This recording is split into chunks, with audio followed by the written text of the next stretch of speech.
Question number 1 देखिए, the instantaneous current in AC circuit is. Question number 1 है, इसमें instantaneous current दिया हुआ है 0.5 sine 314 t। What is RMS value and frequency of the current. RMS value पूछा है और फ्रीक्वेंसी पूछा है। तो एक तो करंट की आरएमएस वैल्यू बतानी है और दूसरा उसकी फ्रीक्वेंसी बतानी है।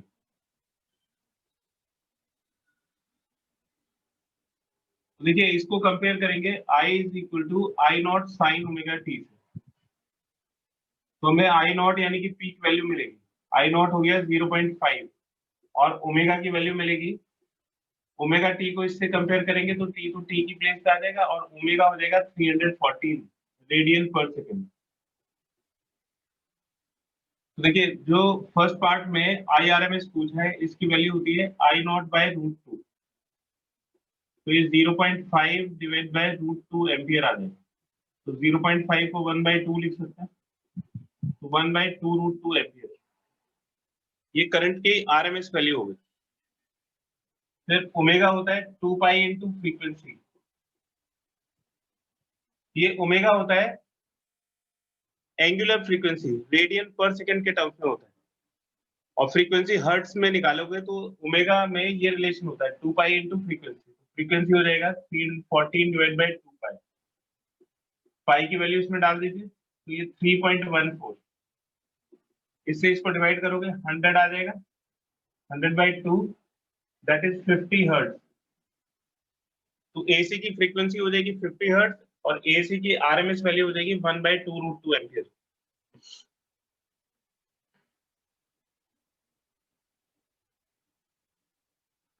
इसका एक स्क्रीनशॉट ले लीजिए।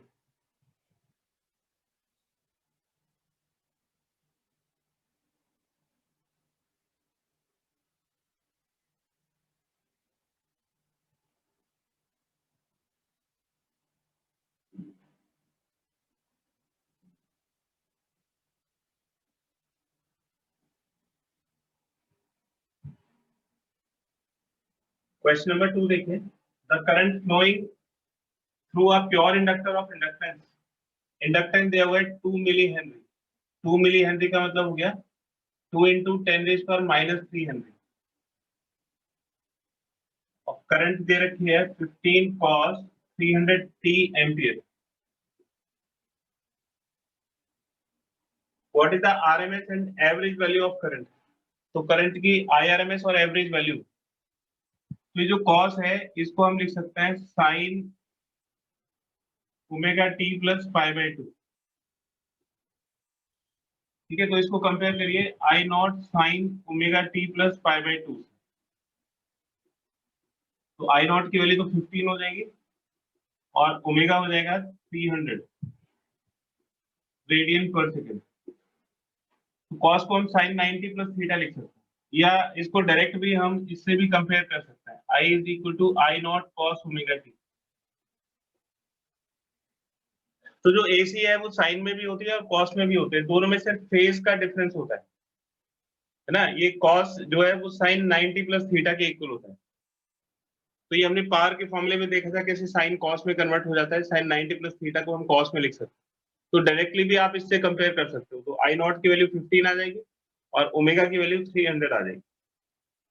तो उसमें पूछा है what is RMS value of current. तो आई आरएमएस हो जाएगा आई नॉट बाय रूट टू। तो ये 15/√2 एम्पियर होगी। Average value of current for a complete cycle. एक कंप्लीट साइकिल के लिए एवरेज वैल्यू पूछी। कंप्लीट साइकिल के लिए एवरेज वैल्यू कितनी होगी। तो average value for a complete cycle, average value half cycle के लिए निकाली जाती है। अगर आप कंप्लीट साइकिल के लिए एवरेज वैल्यू निकालोगे तो वो 0 आएगी। और अगर average value over half cycle निकालते हैं, average value of half cycle, तो इसकी वैल्यू आती है 2/π इंटू आई नॉट के बराबर। तो ये 2/π और आई नॉट की वैल्यू हो जाएगी 15 एम्पियर। इसका एक स्क्रीनशॉट ले लीजिए। इसका जो क्वेश्चन नंबर 3 है वो डेरिवेशन है एवरेज वैल्यू ऑफ एसी का, वो हमने डेरिवेशन ऑलरेडी कर लिया हुआ है, ठीक है, जहां पे एवरेज वैल्यू ऑफ करंट हमने कैलकुलेट किया है।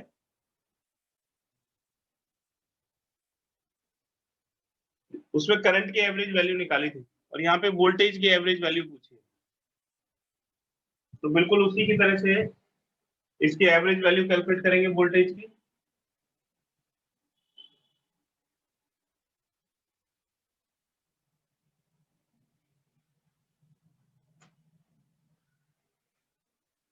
नेक्स्ट क्विज देखिए, quiz number 2। The peak value of an EMF is E naught. EMF की पीक वैल्यू ई नॉट दे रखी,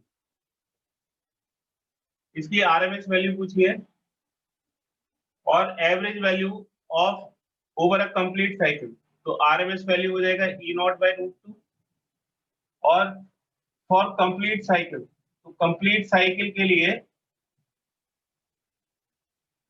एवरेज वैल्यू पूछी, तो कंप्लीट साइकिल के लिए एवरेज वैल्यू 0 होगी। हाफ साइकिल के लिए एवरेज वैल्यू 2/पाई ई नॉट के इक्वल होता है। क्विज नंबर 3 देखिए, sketch a graph showing variation of reactance of capacitor with frequency of applied voltage। तो रिएक्टेंस ऑफ कैपेसिटर यानी कि XC और फ्रीक्वेंसी यानी कि ओमेगा, इन दोनों के बीच में ग्राफ होता है। तो XC का फॉर्मूला होता है 1/ओमेगा C, तो XC ओमेगा के इनवर्सली प्रोपोर्शन होता है, तो इसमें इनवर्स प्रोपोर्शन का ग्राफ बनेगा। ये XC और ओमेगा के बीच का ग्राफ होगा। नेक्स्ट क्वेश्चन में पूछा है sketch a variation of reactance of a capacitor with frequency of applied voltage. Same question है। फिर क्विज 4 का question number 2।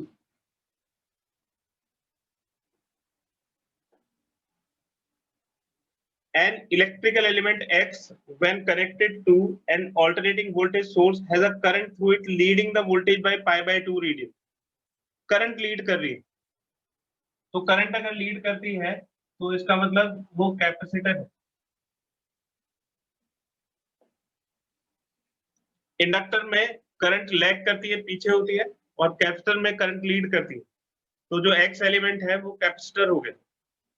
Right an expression for it reactance, it's के रिएक्टेंस के लिए एक्सप्रेशन लिखना है, तो इसका रिएक्टेंस हो जाएगा X C is equal to 1/ओमेगा C। ठीक है, एक्ससी का मतलब है reactance of capacitive reactance.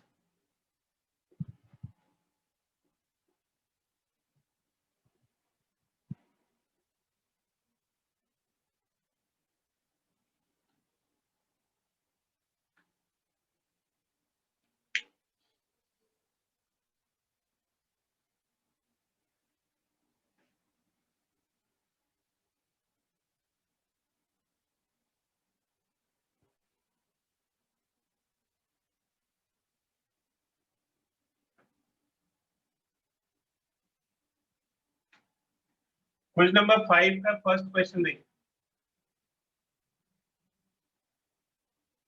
In an AC circuit, is the applied instantaneous voltage equal to the algebraic sum of the instantaneous voltage across the series element of the circuit? तो AC circuit में suppose करिए कि ये series element है, R है, L है और C। इसके अक्रॉस VR हो गया, इसके अक्रॉस VL हो गया और इसके अक्रॉस C हो गया, और जो अप्लाइड वोल्टेज है उसको हमने V सपोज कर लिया। तो पूछ रहा है कि is V is equal to VR plus VL plus VC। कि जो अप्लाइड वोल्टेज है वो सीरीज एलिमेंट्स के वोल्टेजेस के अलजेब्राइक सम के इक्वल है क्या? तो इसका आंसर है नो। जो अप्लाइड वोल्टेज है that is not equal to VR plus VL plus VC। Applied voltage का फॉर्मूला होता है under root VL minus VC का होल स्क्वायर प्लस VR का होल स्क्वायर। ये हम ऑलरेडी प्रूव कर चुके हैं और ये हमने समझा है कि भाई उनका फेज का अलग अलग डायरेक्शन होती है, फेज डिफरेंस होता है जिसकी वजह से ये फॉर्मूला आता है, तो वो अलजेब्राइक सम के इक्वल नहीं है। फिर से पूछा है कि is the same for RMS voltage, तो आरएमएस वोल्टेज के लिए सेम है क्या? तो देखिए जो आरएमएस वोल्टेज है वो एक एवरेज वैल्यू है और एवरेज वैल्यू में फेज का डिफरेंस नहीं होगा, तो आरएमएस वोल्टेज एक एवरेज वैल्यू है, इसलिए yes it is true for RMS voltages. तो ये जो आरएमएस वोल्टेजेस है उनके लिए ट्रू है,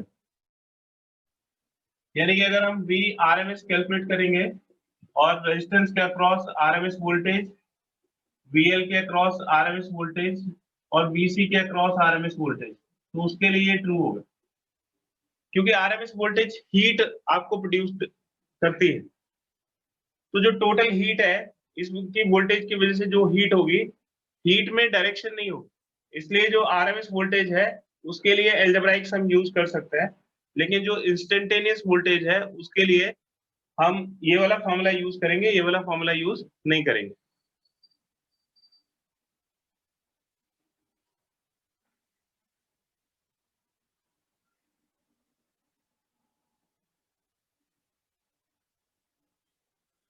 इसका एक स्क्रीनशॉट ले लीजिए।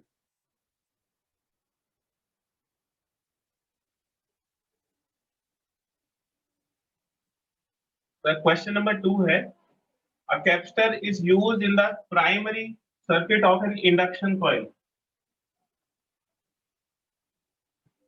तो देखिए कैपेसिटर का यूज आपसे कभी भी पूछा जाता है, तो कैपेसिटर यूज किया जाता है, capacitor is used for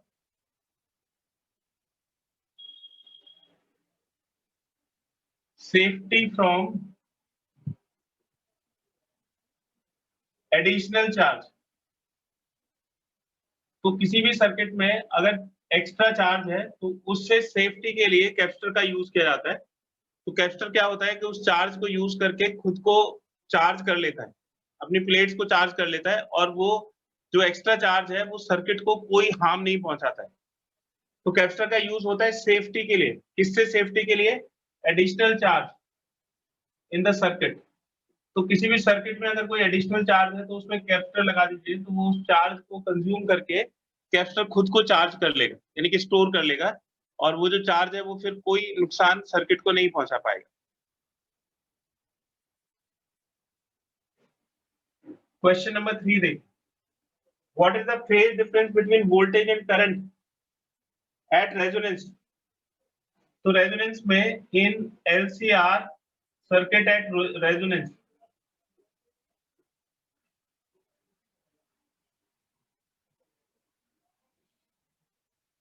VL VC के इक्वल होता है, इसलिए V की जो वैल्यू होती है वो VL minus VC plus VR square, VL VC के इक्वल होगा तो ये तो जीरो हो जाएगा, जीरो प्लस VR स्क्वायर, यानी कि VR के इक्वल होगा।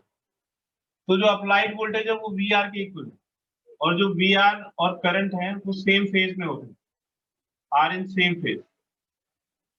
इसका मतलब हो गया कि जो अप्लाइड वोल्टेज है और करंट है ये दोनों सेम फेज में होंगे। तो रेजोनेंस के केस में करंट और वोल्टेज दोनों सेम फेज में होते हैं। तो इसमें पूछा है कि what is the phase difference, phase difference कितना होगा? सेम फेज में होने का मतलब है कि फेज डिफरेंस जीरो हो जाएगा, तो वोल्टेज और करंट का phase difference zero.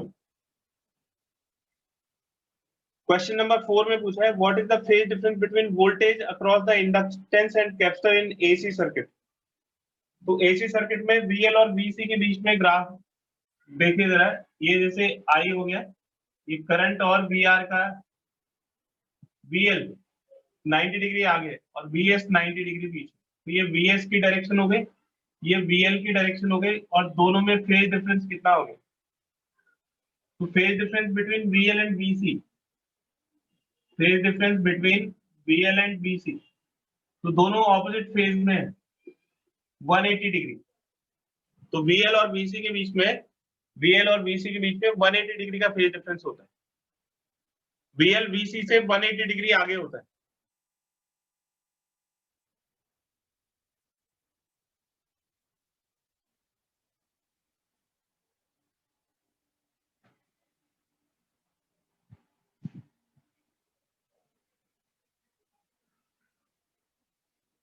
Question number 5 देखेंगे। क्वेश्चन नंबर 5 में in a series LCR circuit the voltage across an inductor के अक्रॉस वोल्टेज दिया हुआ है 30 वोल्ट, कैपेसिटर और रजिस्टर, कैपेसिटर के अक्रॉस 30 वोल्ट और रजिस्टर के अक्रॉस 60 वोल्ट दिया हुआ है। What is the phase difference between the applied voltage and current in the circuit? तो वोल्टेज और करंट के बीच में फेज डिफरेंस पूछा है। तो आप देखिए कि यहाँ पे VL VC के इक्वल है, VL is equal to VC. So therefore this is the condition of resonance.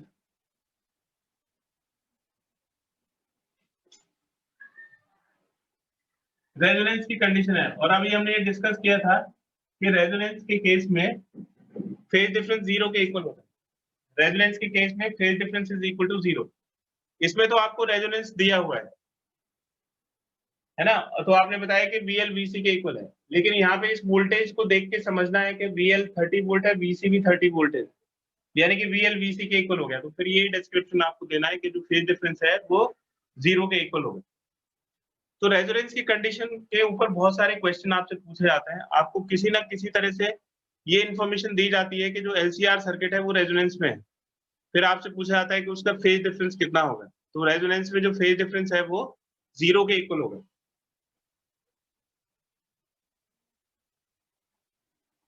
इसका एक स्क्रीनशॉट ले लीजिए।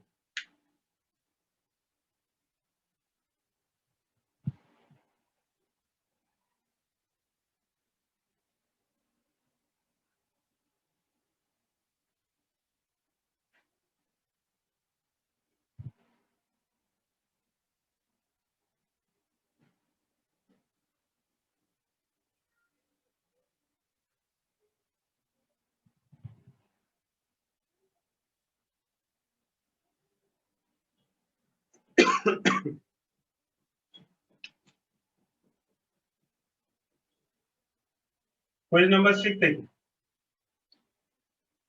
An applied voltage signal consists of a superposition of DC voltage and AC voltage of high frequency. देखिए जो voltage signal है उसमें दो signal है, एक तो DC है और एक AC है। मतलब किसी सिग्नल में दो तरह का वोल्टेज है, एक DC वोल्टेज है और एक AC वोल्टेज। दोनों का सुपरपोजिशन है और AC वोल्टेज हाई फ्रीक्वेंसी का है। The circuit consists of an inductor and a capacitor in series. तो जो सर्किट है उसमें एक इंडक्टर है और एक कैपेसिटर है, ठीक है। तो देखिए ये जो अप्लाइड वोल्टेज, इसके अक्रॉस आपने ये नेट वोल्टेज डाल दी।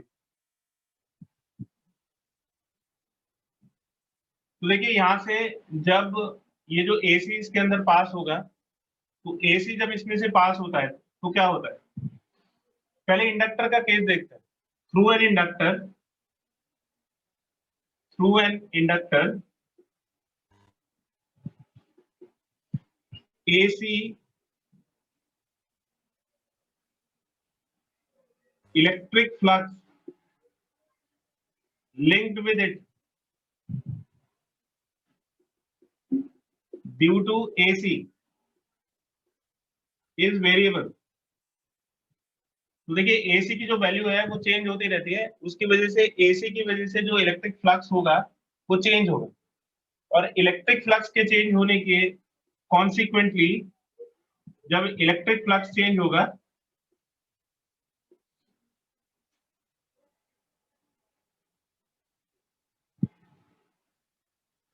सॉरी मैग्नेटिक फ्लक्स, देखिए जब इसमें से करंट जाएगी तो इसके अक्रॉस ये जो है मैग्नेटिक फील्ड प्रोड्यूस होगा, और क्योंकि करंट चेंज होगी तो इसका जो मैग्नेटिक फील्ड है B is equal to mu naught NI। तो जो मैग्नेटिक फील्ड है वो करंट के डायरेक्टली प्रोपोर्शनल होगा। तो अगर करंट चेंज होगी तो मैग्नेटिक फील्ड चेंज होगा, और अगर मैग्नेटिक फील्ड चेंज होगा तो मैग्नेटिक फ्लक्स चेंज होगा। मैग्नेटिक फ्लक्स के चेंज होने की वजह से एक EMF इंड्यूस होगा।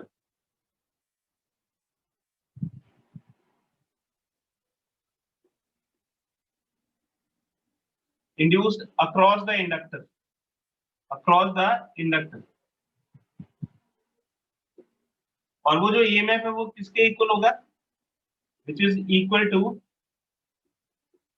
AC component. तो ये जो नेट ईएमएफ है इसके एसी कंपोनेंट की वजह से उसमें ईएमएफ इंड्यूस होगा। तो जो एसी सिग्नल है वो किसके अक्रॉस आएगा, तो एसी जो सिग्नल है वो इस इंडक्टर के अक्रॉस दिखेगा। तो देयरफॉर एसी सिग्नल वोल्टेज यानी कि EAC will appear on inductor, तो वो इंडक्टर पे अपीयर होगा।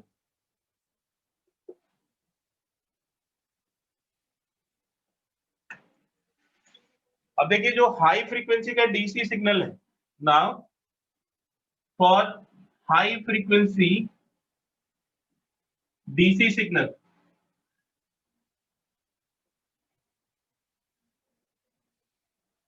तो जो XC है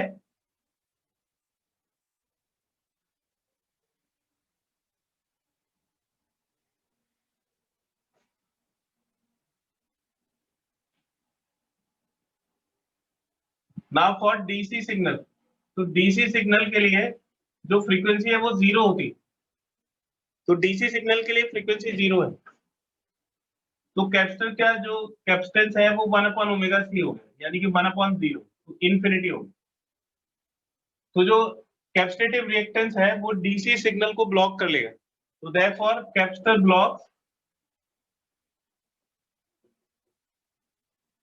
ब्लॉक्स डीसी सिग्नल, तो ये डीसी सिग्नल को ब्लॉक कर लेता है। कैसे, by using DC signal for charging it's plates. तो कैपेसिटर की जो प्लेट है उनको चार्ज करने के लिए ये डीसी सिग्नल को यूज करता है। तो कैपेसिटर के प्लेट्स के अक्रॉस जो वोल्टेज होगी वो डीसी सिग्नल की वजह से होगी। तो therefore DC signal voltage will appear across capacitor. तो इसका मतलब ये हुआ कि इसके अक्रॉस जो वोल्टेज होगी वो तो एसी सिग्नल की वजह से होगी, और इसके अक्रॉस जो वोल्टेज होगी वो डीसी सिग्नल की वजह से होगी। तो अगर किसी वोल्टेज के सिग्नल में दोनों कंपोनेंट हैं, डीसी सिग्नल भी है और एसी सिग्नल भी है, आप उसको अगर एक सीरीज सर्किट के अक्रॉस पास होने देते हैं तो इसके अक्रॉस जो वोल्टेज आएगी वो तो एसी कंपोनेंट के बराबर होगी, और इसके अक्रॉस जो वोल्टेज होगी वो डीसी कंपोनेंट के बराबर होगी। तो कैपेसिटर की जो वोल्टेज होती है वो सुपरपोजिशन वोल्टेज का डीसी कंपोनेंट होता है, और इंडक्टर के अक्रॉस एसी कंपोनेंट होता है। यानी कि ये इलेक्ट्रिकल एनर्जी को स्टोर करता है और ये मैग्नेटिक एनर्जी को स्टोर करता है। एक और चीज का ध्यान रखिएगा कि इसके अंदर जो एनर्जी स्टोर होगी वो हाफ CV² होगी, और इसके अंदर जो एनर्जी स्टोर होगी वो हाफ LI² होगी। ये मैग्नेटिक एनर्जी होगी और ये इलेक्ट्रिकल एनर्जी होगी। तो जो टोटल एनर्जी है वो दो पार्ट में डिवाइड हो जाएगी, एक मैग्नेटिक एनर्जी और एक इलेक्ट्रिकल एनर्जी। तो ये फॉर्मूला आप याद रखिएगा, मैग्नेटिक एनर्जी का फॉर्मूला होता है हाफ LI²। इंडक्टर के अक्रॉस जो मैग्नेटिक फील्ड की फॉर्म में मैग्नेटिक एनर्जी स्टोर होती है वो हाफ LI² के बराबर होती है। इसका एक स्क्रीनशॉट ले लीजिए।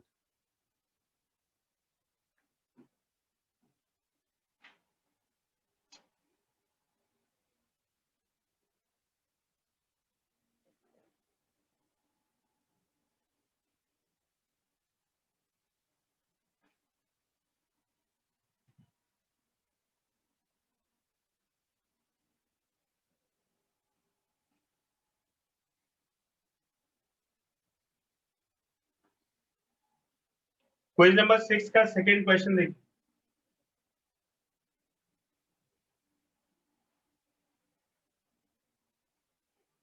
चॉक कॉइल का मतलब हो गया induction coil.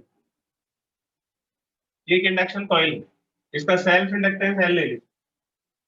In series with a lamp, इसका सीरीज में एक लैंप लगा हुआ है, लैंप मतलब resistance, is connected to a DC line.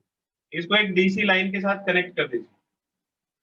DC line मतलब बैटरी, तो इसको एक बैटरी के साथ आपने कनेक्ट कर दिया। The lamp is seen to shine brightly. तो ये जो लैंप है, रेजिस्टेंस है, इसके अंदर से करंट पास होगी और ये ब्राइटली ग्लो करता है। Insertion of an iron core in the choke causes no change in lamp's brightness. तो अगर हम इसके अंदर एक चॉक, वो एक आयरन कोर डाल देते हैं, तो उससे लैंप की ब्राइटनेस पे कोई फर्क नहीं पड़ता। Predict the corresponding observations if the connection is to an AC line. देखिए ये एल जो इसका जो इंडक्टर है, इंडक्टर के सेल्फ इंडक्टेंस का क्या फॉर्मूला होता है? इसके सेल्फ इंडक्टेंस का फॉर्मूला होता है mu not an square by L into cross section area. अगर हम इसके अंदर एक आयरन की कोर डाल देते हैं, तो उससे आयरन की कोर से क्या होगा?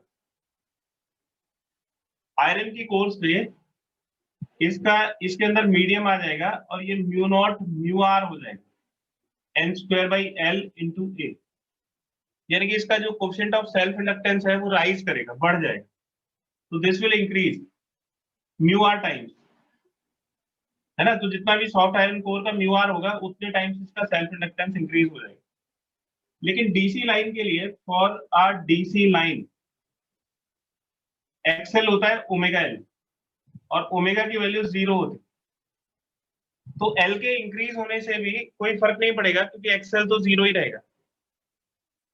तो इसका जो इंपिडेंस है एक्सएल, उसकी वजह से 0 होगा, तो एल के बढ़ने से भी कोई फर्क नहीं पड़ेगा, एक्सएल 0 ही है। तो therefore there is no change in brightness, there is no change in brightness, क्योंकि जो z है, z उसका फॉर्मूला होगा under root XL square plus R square, और एक्सएल तो 0 है, आर स्क्वायर का अंडर रूट आर। तो ये जो रेजिस्टेंस है वो सेम ही रहेगा। तो वोल्टेज सेम है, रेजिस्टेंस सेम है, इसलिए करंट भी सेम रहेगी। तो अगर आप सॉफ्ट आयरन की कोर डालते हैं डीसी लाइन के ऊपर, तो डीसी की जो फ्रीक्वेंसी है वो 0 होती है, इस वजह से एक्सएल 0 होता है। तो इंडक्टर का इसमें कोई रोल नहीं है। तो डीसी में इंडक्टर का कोई रोल नहीं होता। ठीक है, तो आप ये याद रखिएगा, फॉर अ डीसी जो इंडक्टर है उसका काम, inductor behaves as a simple resistance, मतलब इसका जो बिहेवियर है वो एक रेजिस्टेंस की तरह होगा, विच इज इंडिपेंडेंट ऑफ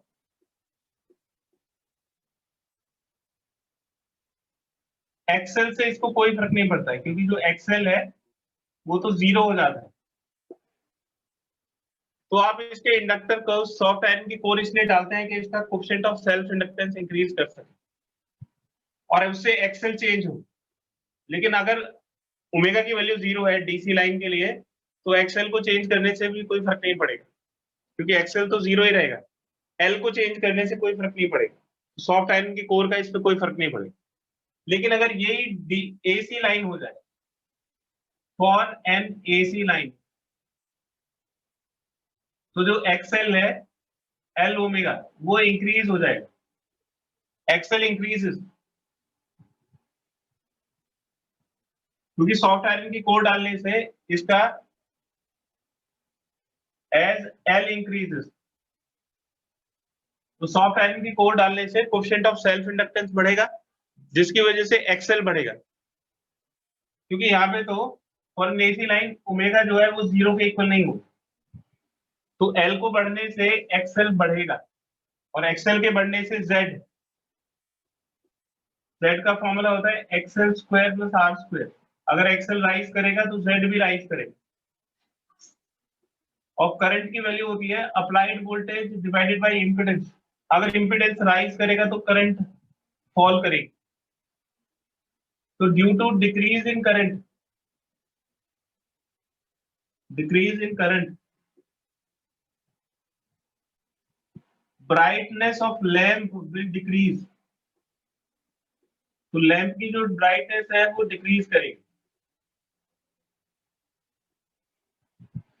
ठीक है, तो एसी और डीसी का फर्क समझ लीजिए। एसी पे इंडक्टर का से कोई फर्क नहीं पड़ेगा, आप सॉफ्ट आयरन की कोर डालिए, उससे कोई ब्राइटनेस में कोई फर्क नहीं पड़ेगा। लेकिन अगर एसी लगा हुआ है यहाँ पे, डीसी कंपोनेंट की जगह एसी ऑसिलेटर लगा हुआ है, तो फिर ओमेगा 0 नहीं होगा, उसकी वजह से एक्सेल राइज करेगा तो जेड राइज करेगा, और जेड के राइज करने की वजह से करंट डिक्रीज होगी, यानी कि करंट कम हो जाएगी। इसका एक स्क्रीनशॉट ले लीजिए।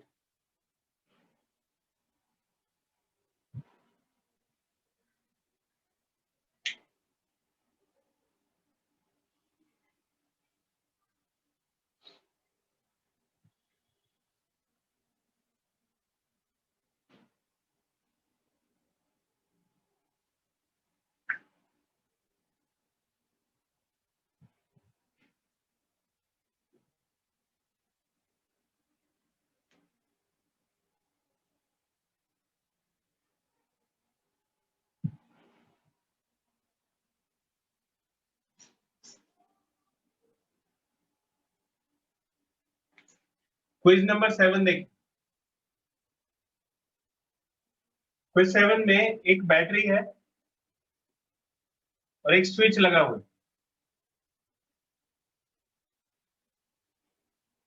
और पैरेलल में दो कंपोनेंट है, एक रेजिस्टेंस है, एक इंडक्टर। रेजिस्टेंस के पैरेलल में एक बल्ब लगा हुआ है, और इंडक्टर के सीरीज में भी एक बल्ब लगा हुआ है, सॉरी सीरीज में दो बल्ब लगे हुए हैं, पी एंड क्यू। ये पी है और ये क्यू है।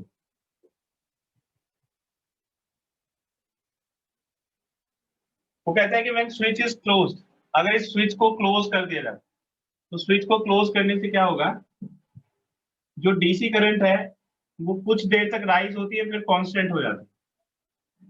तो डीसी की दो फेज होती है, इसको बोलते हैं स्टेडी स्टेट। स्टेडी स्टेट में करंट बिल्कुल कांस्टेंट रहती है, और इसको बोलते हैं transient phase. Transient phase initial state होती है। तो जैसे ही आप स्विच को ऑन करते हैं, ऐसा नहीं है कि करंट अचानक से मैक्सिमम हो जाती है, तो जीरो से मैक्सिमम होने पे उसको कुछ टाइम लगता है। तो जो डीसी करंट है वो भी शुरू के कुछ क्षणों के लिए वेरिएबल होती है, जिसको हम ट्रांजिएंट करंट बोलते हैं। तो जो ट्रांजिएंट करंट है उसका बिहेवियर कुछ एसी की तरह होता है, जैसे ये एसी राइज करती है वैसे ये भी राइज करती है, और स्टेडी स्टेट में फिर ये बिल्कुल डीसी हो जाता है, डायरेक्ट करंट हो जाती है। तो स्टेडी स्टेट में नॉर्मली हम बात करते हैं जब डीसी, लेकिन जैसे ही आप स्विच को ऑन करोगे तो ये एसी की तरह होगी, और अगर ये एसी की तरह होगी तो ये इसके राइज को अपोज करेगा। जो इंडक्टर है वो इसके राइज को, इसके करंट के बढ़ने को अपोज करेगा, इस पे कोई फर्क नहीं पड़ेगा ना, ये इसको अपोज नहीं करेगा। तो उसने पूछा है कि which of the two bulbs will light up earlier. तो ये वाला जो बल्ब है, bulb P will light up earlier,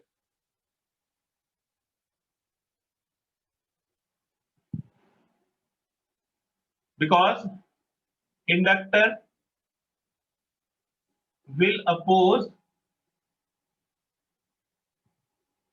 the rise in transient current।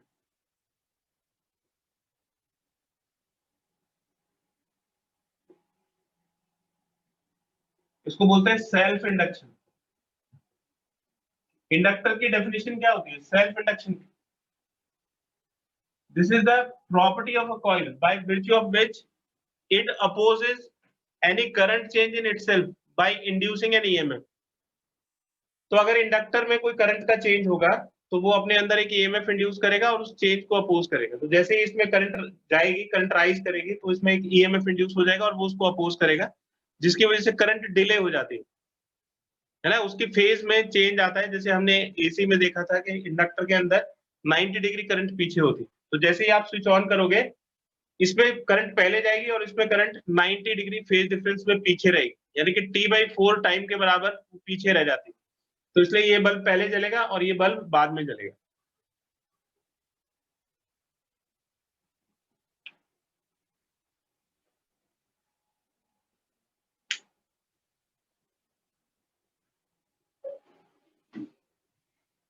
इसका एक स्क्रीनशॉट ले लीजिए। क्वेश्चन नंबर 7 का क्वेश्चन नंबर 1 होगी।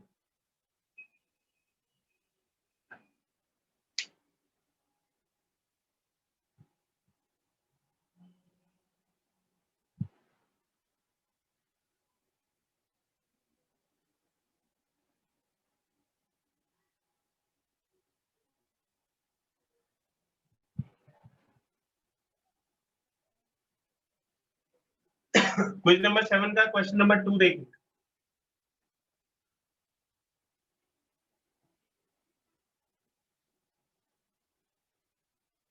देखिए एक इंडक्टर है और उसके साथ एक बल्ब लगा हुआ है। बल्ब का मतलब है रेजिस्टेंस, इंडक्टर का मतलब है सेल्फ इंडक्टेंस। इसको एक एसी सोर्स से कनेक्ट कर दिया गया, ये एक एसी सोर्स से कनेक्टेड है। How does the brightness of bulb change? How does brightness of the bulb change? Bulb का जो ब्राइटनेस है वो कैसे चेंज होगा? फर्स्ट पार्ट में number of turns is reduced, number of turns in inductor is reduced. तो brightness का मतलब है करंट, करंट बढ़ेगी तो ब्राइटनेस बढ़ेगी, करंट घटेगी तो ब्राइटनेस घटेगी। तो अगर आप नंबर ऑफ टर्न्स रिड्यूस करते हैं, कम करते हैं, तो उससे सेल्फ इंडक्टेंस के ऊपर क्या फर्क पड़ेगा?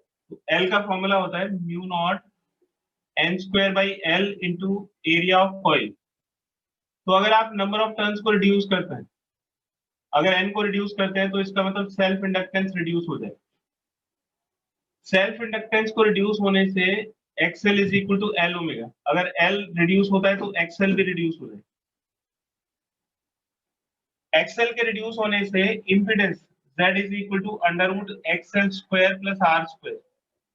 अगर एक्सएल रिड्यूस होता है तो Z भी रिड्यूस होगा, Z भी कम हो जाए, और Z के कम होने से I is equal to V by Z। अगर Z कम हुआ तो करंट राइज करेगा, और करंट राइज करने का मतलब है कि ब्राइटनेस विल इंक्रीज। तो जो ब्राइटनेस है वो इंक्रीज कर देगी। तो अगर हम इसके नंबर ऑफ टर्न्स बढ़ाते हैं तो उससे coefficient of self, number of turns कम करते हैं, रिड्यूस करते हैं, तो coefficient of self inductance reduce हो जाएगा, उसकी वजह से एक्सएल रिड्यूस हो जाएगा, एक्सएल के कम होने की वजह से जेड कम हो जाएगा, और जेड के कम होने की वजह से करंट इंक्रीज कर जाएगी। और अगर करंट इंक्रीज करेगी तो ब्राइटनेस भी इंक्रीज करेगी, brightness will increase. Second part में पूछा है a capacitor of reactance X is equal to XL is included in the circuit. तो कहता है कि इसके साथ एक कैपेसिटर लगा दिया जाता है, X is equal to XL. तो एक्सी अगर एक्सएल के इक्वल हो जाता है तो जेड की जो वैल्यू है वो होती है under root XL minus XC whole square plus R square. और ये एक्सएल एक्सी के इक्वल है तो ये 0 स्क्वायर प्लस आर स्क्वायर, यानी कि आर के बराबर हो जाएगा, तो ये मिनिमम हो जाएगा। मतलब ये रेजोनेंस की कंडीशन है, X is equal to XL का मतलब है कि रेजोनेंस कंडीशन, और रेजोनेंस कंडीशन में जो इम्पिडेंस है वो रेजिस्टेंस के इक्वल हो जाता है, यानी कि मिनिमम इम्पिडेंस हो जाती है ना। तो जो करंट है वो मैक्सिमम हो जाएगी। अगर इम्पिडेंस मिनिमम होगी तो करंट मैक्सिमम हो जाएगी, है ना। तो बल्ब की ब्राइटनेस पे क्या फर्क पड़ेगा? Therefore bulb will glow with maximum brightness.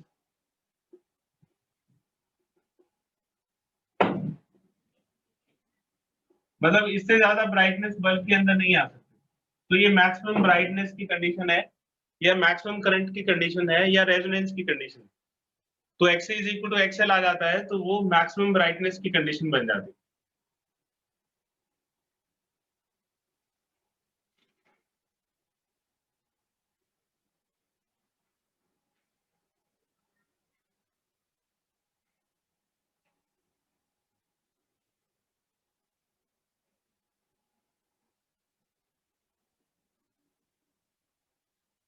Question number 3 देखिए।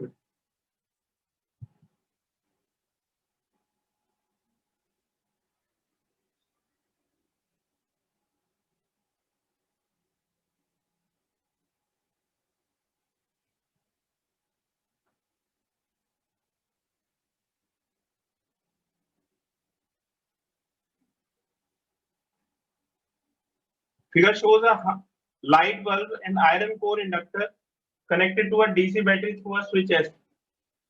What will one observe when switch S is closed?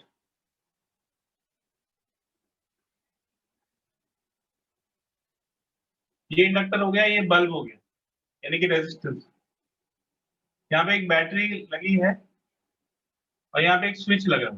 तो कहता है कि तो अगर कोई ऑब्जर्वर है तो वो तो इसकी ब्राइटनेस को ही देखेगा। तो पूछ रहा है कि व्हाट विल वन ऑब्जर्व, मतलब जो बल्ब की ब्राइटनेस है, अगर स्विच को क्लोज कर देंगे तो क्या होगा। तो जब स्विच को क्लोज किया जाता है, व्हेन स्विच इज क्लोज, है ना, तो करंट राइज करती है, ये 0 से मैक्सिमम तक राइज करती है। तो इसमें ट्रांजिएंट फेज में क्या होगा, इन ट्रांजिएंट फेज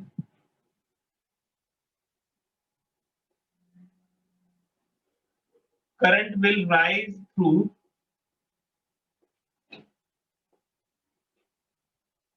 इंडक्टर। तो इंडक्टर में करंट राइज करेगा, therefore an opposing EMF is induced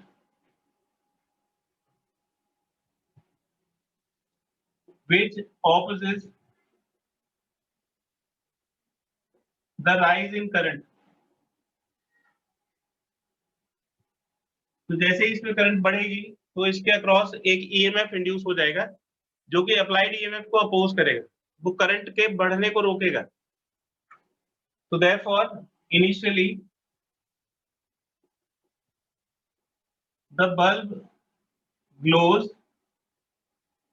with less brightness। तो इनिशियली वो इतना तेज नहीं जलता है।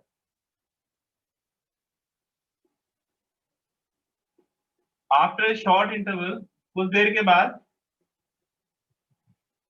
when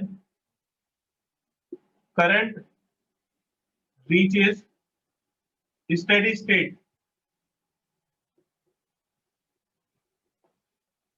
तो जब करंट स्टेडी स्टेट में चली जाती है, इंड्यूस्ड ईएमएफ बिकम 0। तो जब करंट ये कांस्टेंट हो जाएगी तो इसके अक्रॉस जो मैग्नेटिक फ्लक्स है वो भी कांस्टेंट हो जाएगा। तो जैसे ही मैग्नेटिक फ्लक्स कांस्टेंट हुआ तो जो इंड्यूस ईएमएफ है वो 0 हो जाएगा, तो करंट का ऑपोजिशन खत्म हो जाएगा। Then bulb glows with a constant brightness.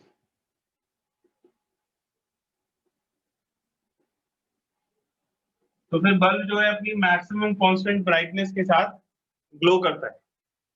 तो शुरू में धीमा जलेगा और जब इसके ये स्टेडी स्टेट आ जाएगी, this is steady state,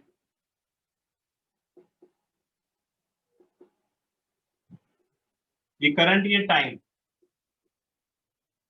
particular इससे इस टाइम तक तो वो थोड़ी धीमी ब्राइटनेस के साथ जलेगा, फिर जब स्टेडी स्टेट आ जाएगा तो उसकी ब्राइटनेस इंक्रीज हो जाएगी। तो ये इसका ऑब्जर्वेशन है।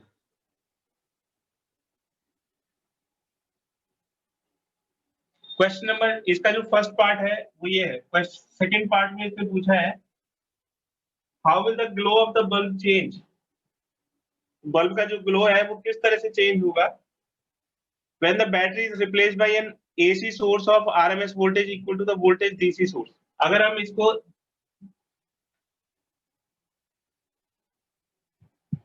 DC is replaced by AC, अगर DC को AC से रिप्लेस कर दिया जाएगा, यहाँ पे AC आ गई, तो AC के आने से अब ये जो इंडक्टर है इसमें एक्सेल भी आ जाएगा। AC के आने से क्या हो जाएगा, एक्सेल आ जाएगा इसके अंदर। तो जो इम्पिडेंस है वो under root XL square plus R square, and that will be greater than a simple resistance, वो आर से ज्यादा हो। तो देयरफॉर इम्पिडेंस इंक्रीजेस, तो इम्पिडेंस इंक्रीज हो जाता है। तो इम्पिडेंस के इंक्रीज होने की वजह से अगर इम्पिडेंस इंक्रीज होगा तो करंट रिड्यूस हो जाएगा, करंट रिड्यूसेस, तो therefore current reduces and brightness reduces. तो करंट अगर कम हो गया तो ब्राइटनेस भी कम हो जाएगी, तो ब्राइटनेस भी रिड्यूस हो जाएगी। इसका एक स्क्रीनशॉट ले लीजिए।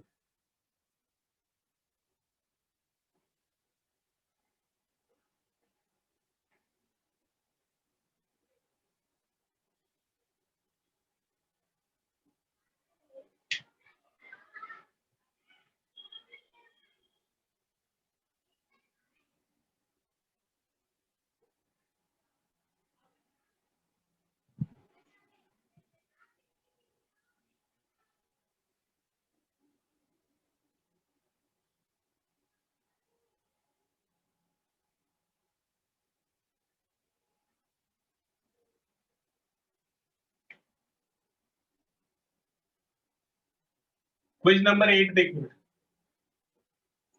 क्विज 8 में है a lamp is connected in series with a capacitor. तो एक लैंप है वो एक कैपेसिटर के साथ कनेक्ट कर दिया जाता है। ये कैपेसिटर है और इसके साथ एक लैंप कनेक्टेड है।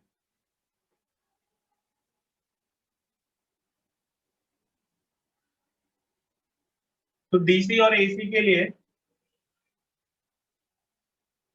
कैपेसिटेंस को अगर रिड्यूस करते हैं तो ये कैपेसिटेंस है सी,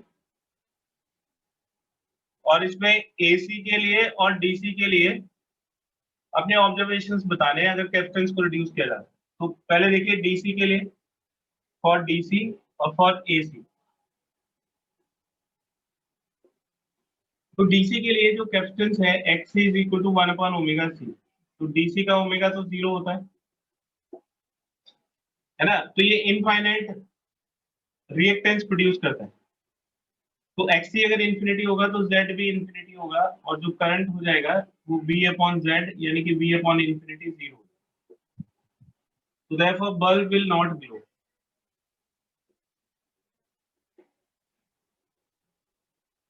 तो डीसी में जो बल्ब है वो ग्लो नहीं करेगा। इनिशियली थोड़ी देर के लिए ग्लो करेगा ट्रांजिएंट फेज के लिए, लेकिन अगर खाली डीसी बोला है तो डीसी का मतलब ट्रांजिएंट फेज नहीं होता है, डीसी का मतलब होता है स्टेडी स्टेट। तो स्टेडी स्टेट में डीसी के लिए ओमेगा 0 हो जाएगा। ये इनफाइनाइट रिएक्टेंस प्रोड्यूस करेगा जिसकी वजह से इंपेडेंस, क्योंकि इंपेडेंस का फॉर्मूला क्या होता है, Z is equal to under root XC square plus R square. तो अगर एक्सी इंफिनिटी हो जाएगा तो जेड भी इंफिनिटी हो जाएगा और ये करंट को ब्लॉक कर देगा। अगर यहाँ से करंट पास नहीं करेगी तो ये बल्ब भी नहीं जलेगा।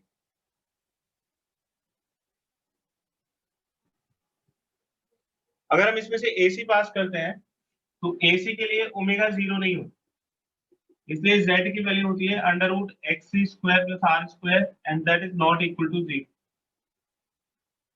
तो ये इसका जेड हो जाएगा X C square plus R square के। एक्सी इज इक्वल टू 1/ओमेगा c is not equal to infinity. So therefore, bulb will glow. क्योंकि जो Z है वो इंफिनिटी के इक्वल नहीं है। तो ये जो कैपेसिटर है ये AC को अपने अंदर से फ्लो होने देता है क्योंकि ओमेगा 0 नहीं होता, लेकिन DC को रोक लेता है। तो AC के केस में तो बल्ब ग्लो करेगा और DC के केस में बल्ब ग्लो नहीं करेगा। अब वो कह रहे हैं कि बल्ब ग्लो करेगा और अगर हम कैपेसिटेंस को रिड्यूस कर दें, अगर हम कैपेसिटेंस को रिड्यूस करते हैं, नाउ कैपेसिटेंस इज रिड्यूस, तो कैपेसिटेंस को रिड्यूस करने से क्या होगा, एक्सी हो जाएगा 1/ओमेगा सी। सी को अगर कम करेंगे तो एक्सी ज्यादा हो जाएगा। एक्सी को ज्यादा करने से Z is equal to under root XC square plus R square. अगर एक्सी ज्यादा हुआ तो जेड भी ज्यादा हो जाएगा। जेड अगर ज्यादा हुआ तो करंट क्या पे क्या फर्क पड़ेगा, जेड अगर बढ़ेगा तो करंट कम हो जाएगा, तो करंट विल रिड्यूस। तो on increasing capacitance bulb reduces brightness. तो बल्ब की जो ब्राइटनेस है वो कम हो जाएगी।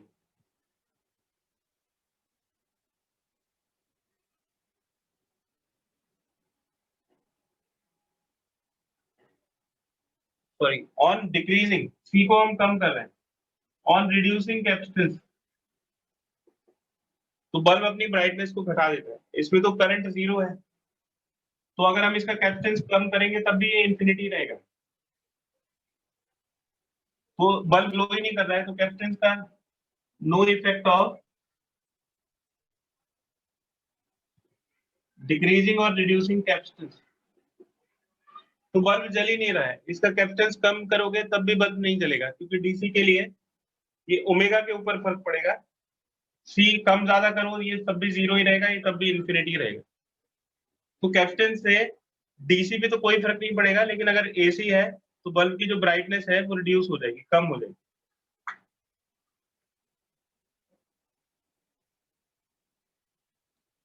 इसका एक स्क्रीनशॉट ले लीजिए।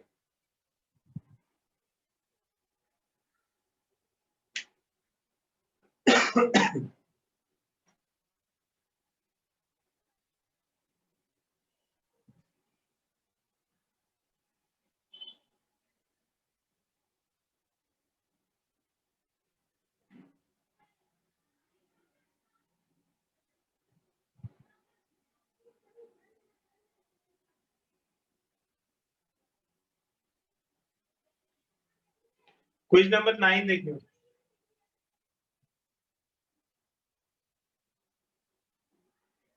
Derive an expression for energy stored in an inductor. तो इस पे देखिए कि energy stored in an inductor.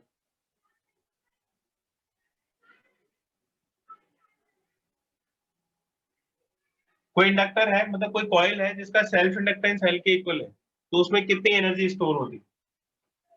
तो जो एनर्जी स्टोर्ड है that is work done in increasing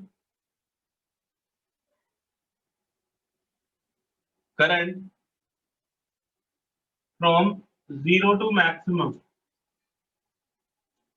तो इंडक्टर के अंदर करंट अगर जीरो से मैक्सिमम होती है तो उसमें कितना वर्क करना पड़ता है? तो देखो ये जो करंट है ये राइज करेगी, तो एक बहुत छोटे से टाइम इंटरवल के लिए हम इस करंट को कांस्टेंट ले सकते हैं। तो जो वर्क डन का फॉर्मूला होगा ये डी डब्ल्यू। डी डब्ल्यू कैसे कैलकुलेट करेंगे इंडक्टर के केस में? तो ईएमएफ,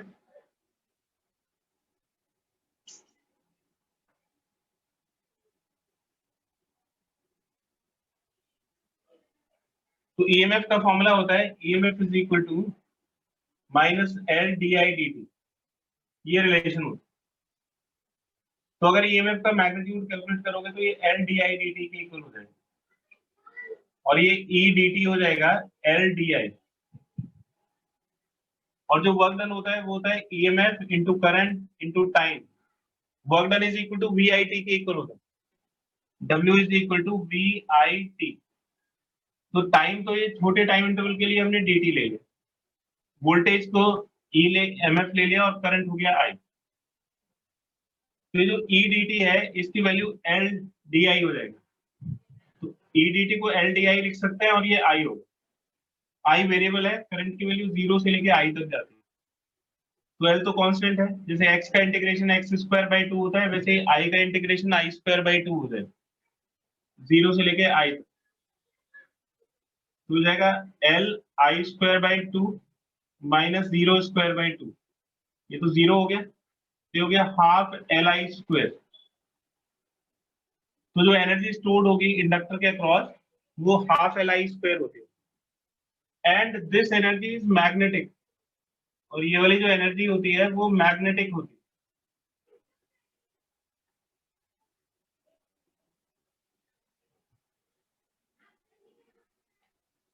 तो एक तरह से जो इंडक्टर है वो एक मैग्नेटिक कैपेसिटर होता है। जैसे कैपेसिटर इलेक्ट्रिकल एनर्जी को स्टोर करता है, उसी तरह से इंडक्टर मैग्नेटिक एनर्जी को स्टोर करता है। और जो मैग्नेटिक एनर्जी स्टोर होती है वो हाफ एल आई स्क्वायर के इक्वल होती है ना। ये फॉर्मूला भी आप याद रखेंगे, ये डेरिवेशन भी है, कंसेप्चुअल क्वेश्चन भी है, फॉर्मूला भी है। तो ये फॉर्मूला हो गया energy stored in an inductor. तो जो मैग्नेटिक एनर्जी है वो हाफ एल आई स्क्वायर के इक्वल होती है।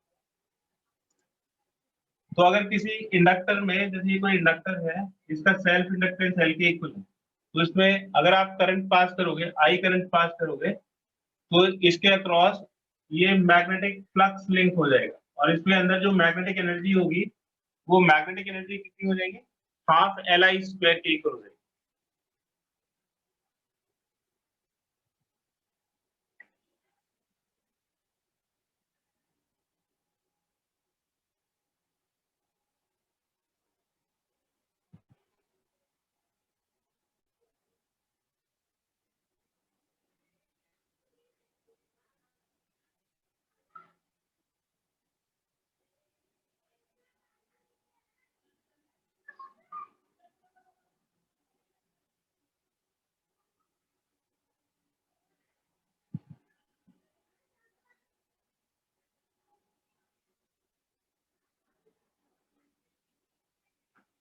क्वेश्चन नंबर 10 देख, what is the power dissipated in AC circuit? तो वोल्टेज दिया हुआ है 230 sign omega t plus pi by to, और करंट की इक्वेशन दे रखी है 10 साइन ओमेगा टी, और पावर डिसिपेटेड पूछा है, पावर की वैल्यू पूछी। तो पावर का फॉर्मूला होता है EV I V cos phi, है ना। फाइव ये फेज डिफरेंस होगी, यहाँ पे जो फेज डिफरेंस है वो पाई बाई टू के इक्वल है। तो ये EV E R M S by root two ये sorry ERMS E0 by root 2 और ये I0 बाई रूट 2 और ये cos pi by 2।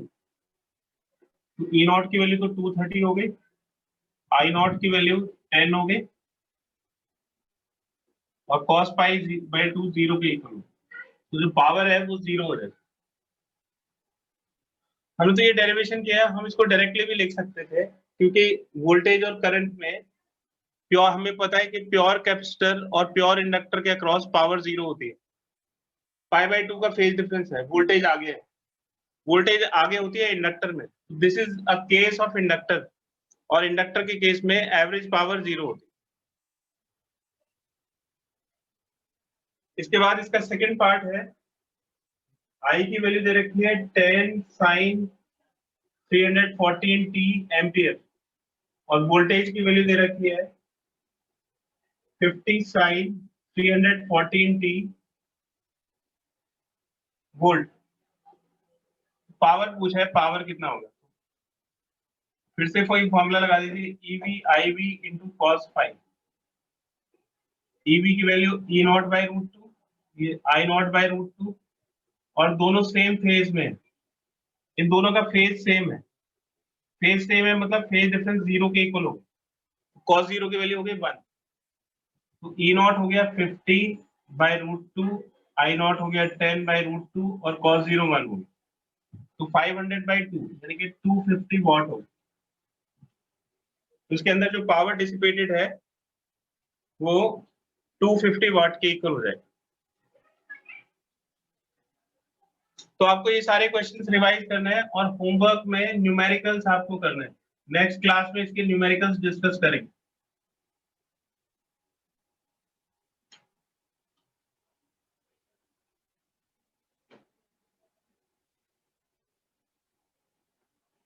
Thank you sir. Okay बेटा।